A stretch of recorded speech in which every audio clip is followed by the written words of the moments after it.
Bering Sea Gold exclusive. Zeke's dumpster berries snack attack tonight on Bering Sea Gold. Our TV show's exclusive clip is riding with Zeke Tenhoff.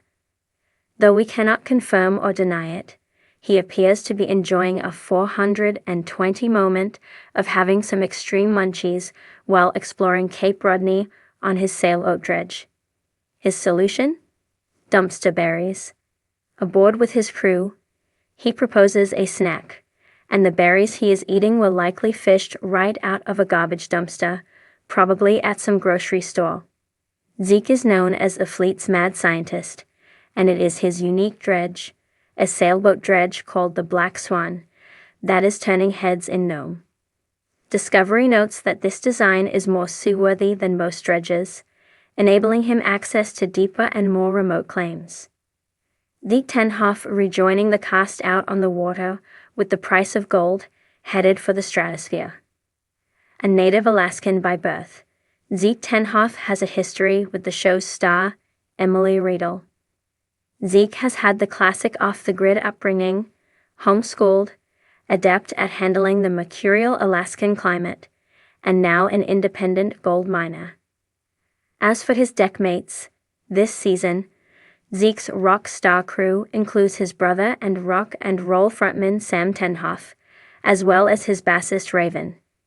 Discovery says, Zeke may not know how to sail, but that's not going to stop him from chasing the gold. And when it comes to working, Zeke should work for himself. He has always been the boss. His ability to dive, prospect, and innovate has enabled him to survive in Nome's difficult and changeable environment. According to Discovery, last season a cash-strapped Zeke reluctantly turned to a former flame, Emily Riedel. He was the engineer. She was the bank. Together, they ran a dredge. There were arguments and disagreements and occasionally hot tempers, yet the two former romantic partners did form a successful and profitable partnership despite all the relationship baggage. This season also sees Zeke is continuing his alliance with Emily as they search for the honey hole of gold nuggets off the coast. Their intended spot to explore for more gold is rife with some scary lore. Discovery says, the first stop is Sledge Island, a mysterious, deserted, volcanic formation 26 miles into the Bering Sea. Known for plane crashes and shipwrecks, this Bermuda Triangle of Nome is fabled to have mounds of gold in its unexplored waters. If the pair can pull off the trip and find treasure, they'll be foremost in the discovery of new gold-laden mining grounds outside of Nome's king, Mr. Gold, aka Sean Pomerank, edges closer to his goal of ultimate domination. Night Chris Kelly, fresh off his alluring disco tour from last week of a large metal dredge, tries his hand on an excavator dredge. And Queen Emily Riedel has a pump crisis that could put an end to her season. And for Van, he leans on his last diver. Bering Sea Gold airs Friday, April 30 at 9 p.m. ET/PT on Discovery and streaming on Discovery+. April Neal is an entertainment writer and television critic. Neal is a member of the Television Critics Association, TCA, the Alliance of Women Film Journalists, AWFJ, Hollywood Critics Association, HCA, Gay and Lesbian Entertainment Critics Association, GALECA, and Critics' Choice Awards, Film and Television, CCA. Neal writes for the Idaho Press Tribune, Idaho Magazine, Boys Weekly, MSN, Yahoo, and other entertainment sites. Bering Sea Gold exclusive. Zeke's dumpster berries snack attack in the freezing waters of the Bering Sea. Where gold is the prize and danger is ever present, a new kind of treasure is being unearthed, one that's not found at the bottom of the ocean, but in Zeke Tenhoff's snack stash. Famous for his larger-than-life personality and daring escapades on Discovery Channel's Bering Sea Gold, Zeke has long been a fan favorite for his unpredictable behavior and relentless pursuit of fortune. But recently, there's been a new buzz on the shores of Nome, Alaska.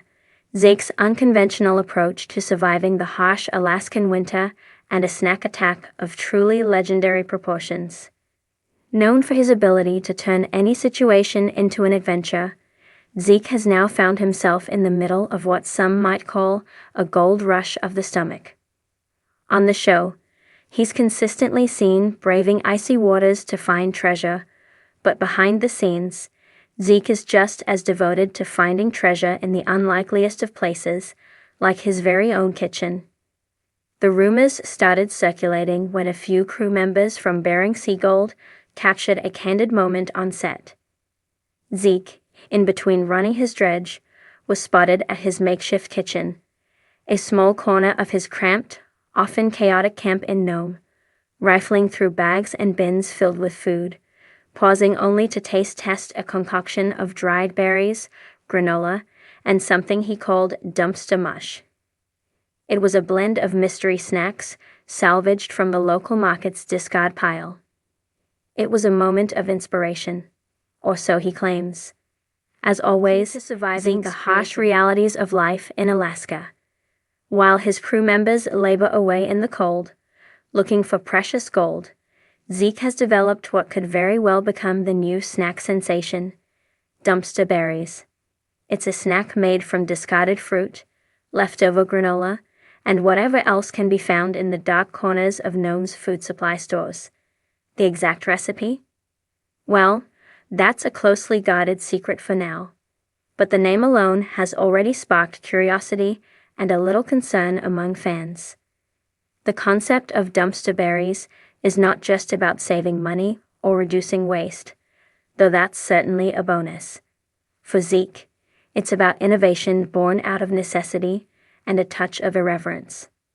You know, sometimes you've got to make do with what you've got, Zeke says, leaning against a stack of crates, a container of what he calls dumpster berries in hand. I mean, I'm out here chasing gold all day, and when it's too cold to dive, you need something to keep the energy up.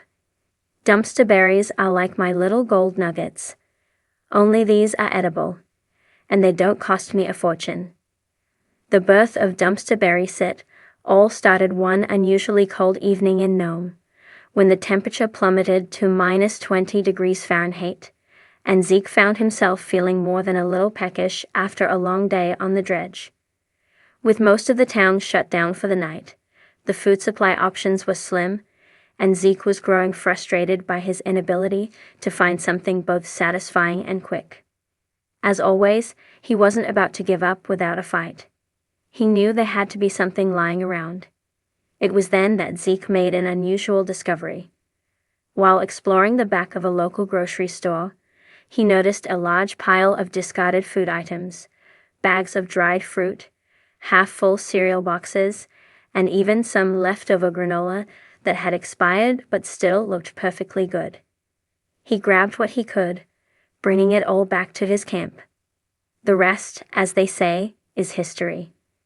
With a bit of creativity and a dash of Zeke's irreverent humor, the dumpster berries were born.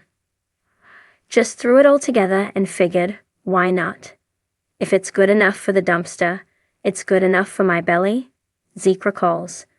And it tasted pretty great. I couldn't stop eating it. That's when I knew I had something special.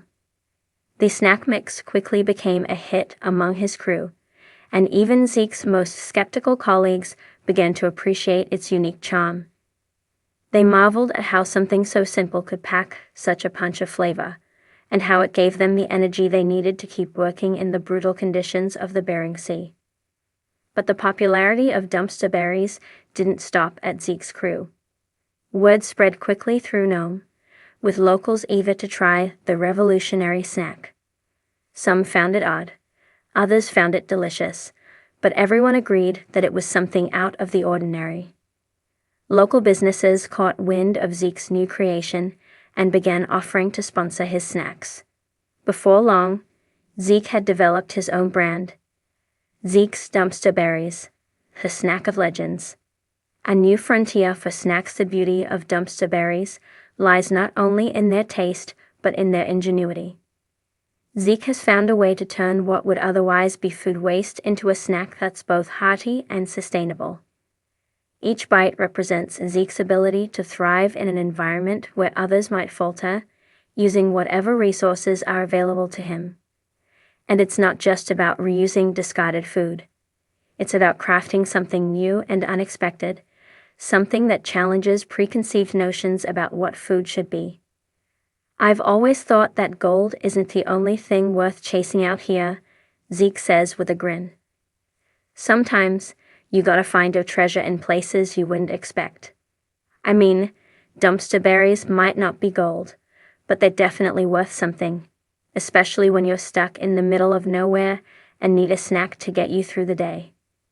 Zeke's dumpster berries are more than just an edible oddity. They represent a new philosophy in survival. In a world where food waste is a growing issue, Zeke's snack has become a symbol of sustainability and resilience. What started as a makeshift snack has morphed into something of a movement, with others taking inspiration from Zeke's resourcefulness. In fact, Zeke has even begun to experiment with different variations of the dumpster berries, mixing in other local ingredients like reindeer jerky, dried fish, and foraged Alaskan herbs. He's even considered launching a line of gourmet dumpster berries, marketed as the perfect snack for adventurers, survivalists, and treasure hunters alike. The celebrity of snack says the fame of dumpster berries spreads beyond a gnome. Zeke finds himself juggling not only his role as a gold miner, but also his emerging status as a snack celebrity. In addition to a growing social media following, Zeke has been invited to appear on talk shows and podcasts to discuss his innovative snack. Brands have reached out.